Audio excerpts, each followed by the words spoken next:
Hello and a very warm welcome to my YouTube channel today. Well, this episode I've put together, hopefully you'll find extremely interesting. I've got some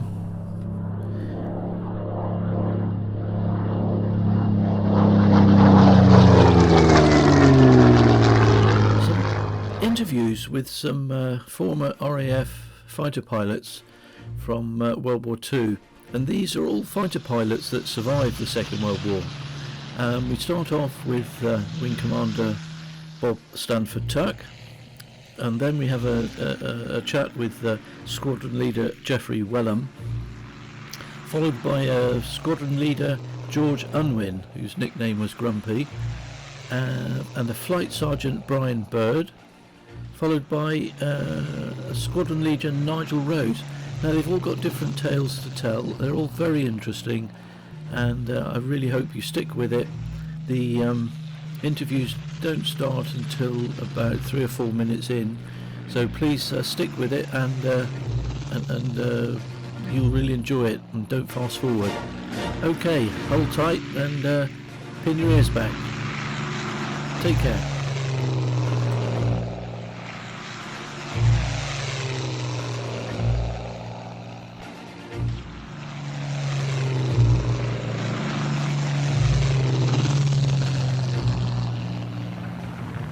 Fighter pilot. The word conveys something of the spirit that lies in our squadrons. Something young and vigorous, decisive, wanting action at once and finding its expression in the struggle going on daily over our southeastern shores.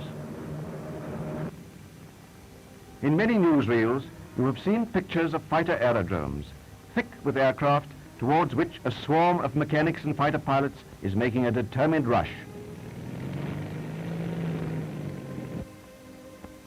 You have been shown in other films the organization which controls the movements of the fighters in the air.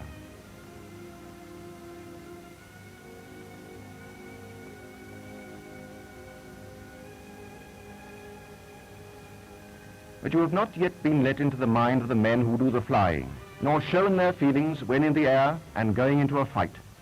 The long periods of waiting are a test of temperament. Some pilots occupy themselves actively. Others pass the time in sleep. Nor have you been shown the difficulties and discomforts from which the pilot suffers when he is seated in his aircraft. Let us look at the inside of a pilot's cockpit with its mass of instruments, and then think of the hours of practice needed before the pilot can understand all their uses and employ them satisfactorily. See the pilot in his kit. It is bad enough to be in a flying overall. It cramps one's movements quite a lot. But look at this, the life belt used when flying over the sea. It is called a Mae West, rather unkindly. Now the parachute. It is impossible to look pompous in a parachute.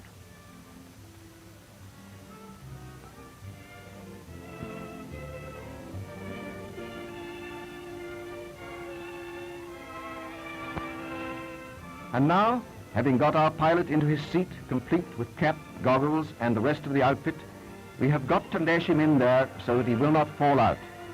Wouldn't you hate to be in a straight waistcoat of this kind, with only a small part of your face showing? The radio telephone and oxygen mask are combined in one. This has to be firmly clamped across the pilot's face so that only the sound of his speech shall get into the microphone, and also to prevent the oxygen leaking out and wasting itself. Now the take-off. Throttle right forward. Stick central. Ease her off the ground. Back with the throttle to normal boost. And now up with the wheels. The leader looks round to see if the rest of his section are with him. One is lagging a bit and is told briskly on the radio telephone to close up. And then they climb up to patrol height.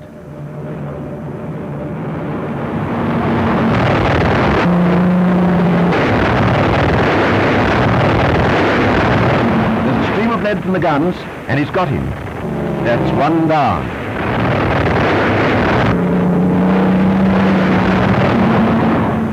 And that's that.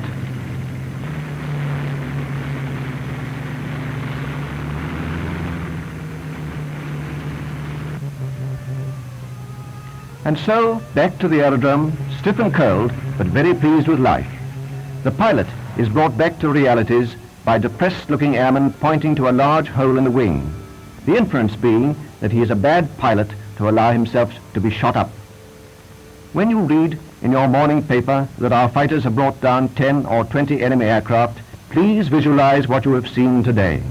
Wish them luck, happy landings, and a good rest after labor. Squadron Leader Tuck has some 26 Huns to his credit. And Squadron Leader Tuck, the DSO, and the bar to his DFC. He's brought down nearly 30 Huns. Did you realize at the time how significant a part in the war you were playing? Oh yes, I think so. The pilots that had become leaders by this time, that's to say flight commanders and squadron commanders and wing leaders, like myself and many of the others, by this time we were fully trained, and we'd been through the training programs in peacetime year after year, and I think at this stage we did know that it was pretty well make or break when we were seeing these large enemy formations every time we flew, very nearly. We were well aware that this was the big show. Did you respect the German pilots? Oh, indeed, yes. I had the utmost respect for them, always. So much so that one would never underestimate one. Never underestimate one. Many great mistakes have been made like that, and some poor chaps it cost them their lives. But, oh no, they were good. Did you hate them? No, I never hated them. I realized that I got to shoot as many of them down as I possibly could, my wing and all of us had, but there was never a personal hate, because this air combat was a very impersonal thing. Did you know some of the pilots by name?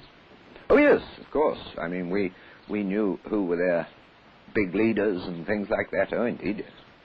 Have you ever met any of them since? Oh, many of them.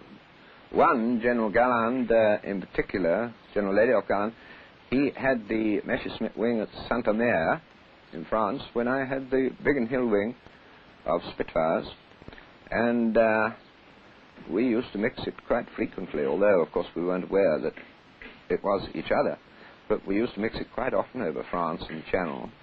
And then of course after the war I met him, and he was sitting here in this chair where you are a few weeks ago. I was going to ask you, did you fear death? Well, I think yes. I think one always feared death, but not in the actual thing of death. I know I was always very, very worried when I thought about it, of being shot down and trapped in the cockpit of flamer and that sort of thing, where you couldn't get out. But the actual thing of dying, I don't think one was worried about. But how one died, I think was... I expect a lot of people thought about it. I did, anyway. Well, 92 Squadron had been at Pembray after Dunkirk, and things were getting a bit rough, obviously, up in the Kent, Sussex, and we moved up to Biggin Hill. I think it was about either the 7th or the 9th of September, I can't remember. But my first impression was, my goodness, this is from the tranquility of Pembray, which was quiet and peaceful. There's a war on. This is serious. The hangars were in ruins, the buildings, bomb craters all over the airfield with little red flags. And I thought, these chaps mean business. I was very young, you see, and I was very busy being happy in those days. But my first impression was, good gracious, this is a serious business. Broken aeroplanes all round, and I happened to be stupid enough to look into a cockpit of one, and it was blood in it and all the rest of it, and it upset me a little bit. And I then realized that it was a serious business. I found myself in a fighter squadron at 92, 10.5 months after leaving the cloistered existence of boarding school. That was in May, and this was September, so I was still 19 years old. And I suppose really a little bit naive or something. I hadn't thought seriously about the war. I was happy flying Spitfires away in South Wales, where it was fairly quiet. And here I was, plunged into what obviously was total war. Bigham was in the front line, make no mistake about that.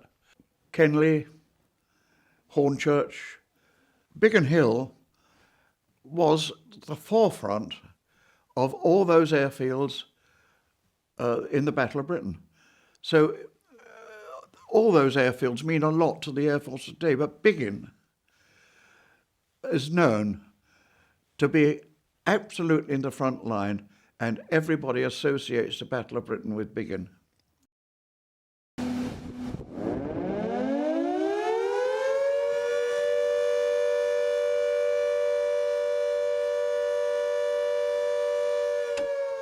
The thing about the Spitfire that was so useful in combat was its maneuverability. Invariably in a fight, you're chasing each other round and round and round, but you could turn much more tight and smaller turning circle than any German fighter, especially the 109. And that was her best feature, by far. The 109 was a pretty good aeroplane. It was almost on a par with the Spitfire, same speed.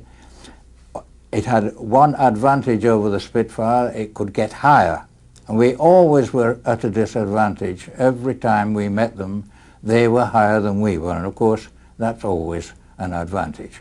But nevertheless, they had to come down to our level, because otherwise they were failing in their duty to defend the bombers that they were supposed to look after. So they had to come down to our level, and the form was you simply, you had three blokes behind your squadron searching the sky constantly for these people, and as soon as they were sighted, we turned into them and flew straight at them. The German pilots, when we first met them, was over Dunkirk, and they were very, very good. But it was so obvious towards the end of the battle that these were not the same chaps at all. They hadn't the skill, they certainly hadn't the perseverance, or guts, if you like to call it that. It was most noticeable. You got into a fight and they immediately used to put the aircraft into a dive and go screaming for France.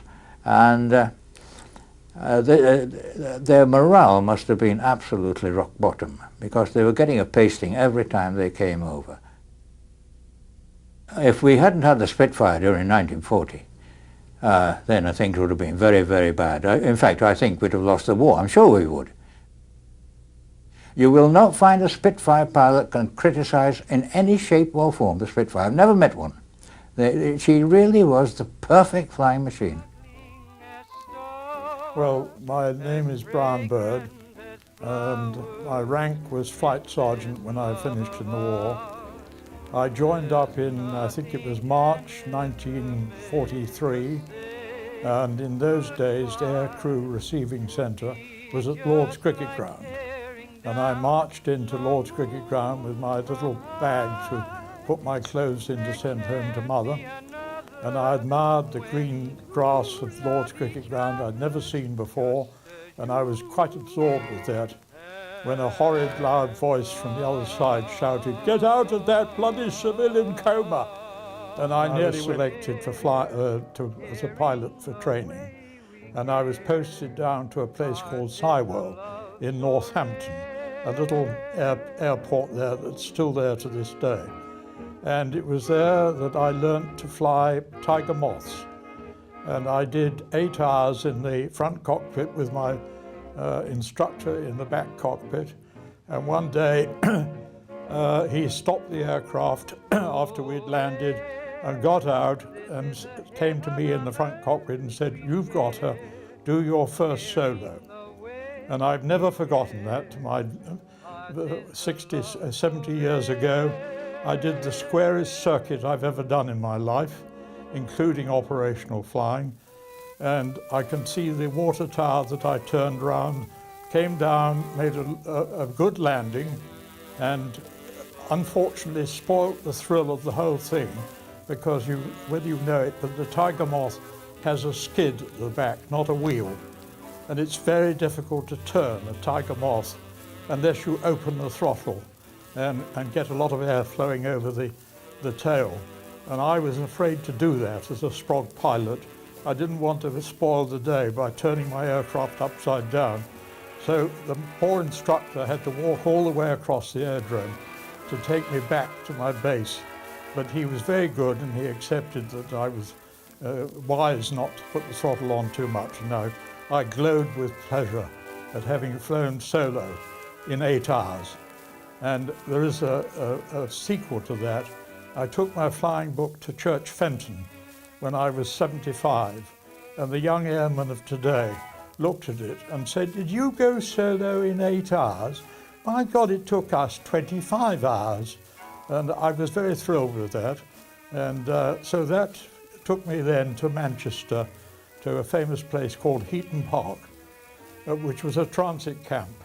And I didn't know whether I was going to Canada or to South Africa or wherever it was. And a lot of my friends went to Canada and I was left behind. And then my name came up and I was issued with tropical kit. And I thought, well, this must be South Africa.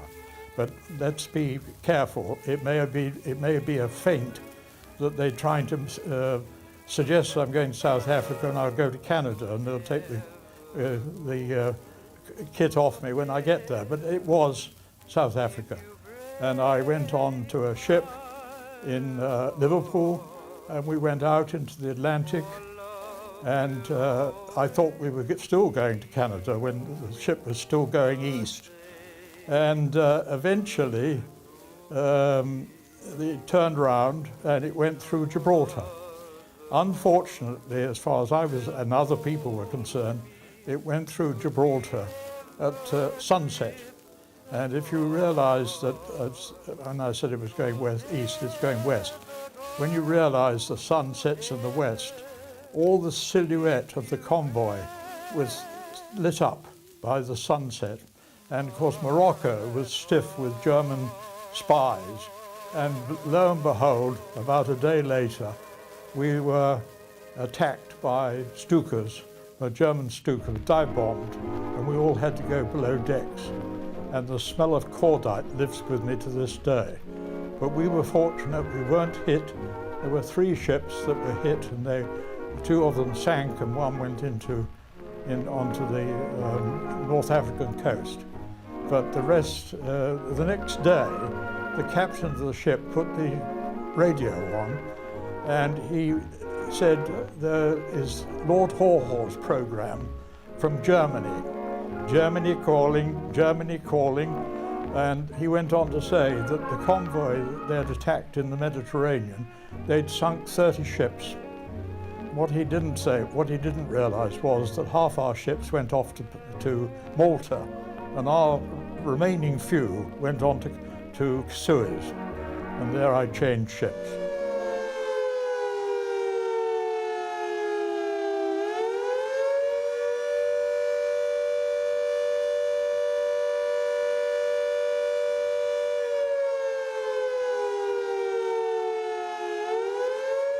I'd been chasing 109. I thought I'd done some damage and got some smoke out of him, but I'd failed to notice that when the 110s, the Messerschmitt 110s were attacked, they used to go into what they called a protective circle, and that meant they got themselves into a sort of round circle like this, so that they could be chasing each other's tails. And that was quite a benefit for them, because if somebody was chasing the person in front of him, he could go for the person who was doing the chasing, you see, and that sort of.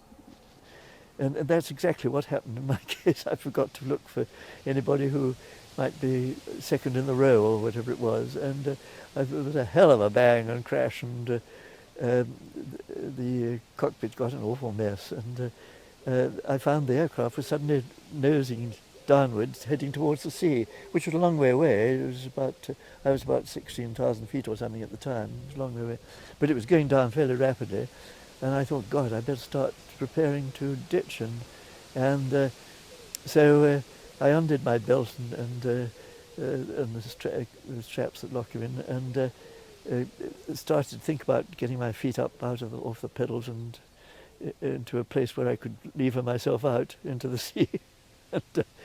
But when I got down to about 8,000 feet or something like that, I suddenly found to my surprise that the aircraft was beginning to come out of its dive. And the German chap had got pushed off home, I think, probably to tea or something.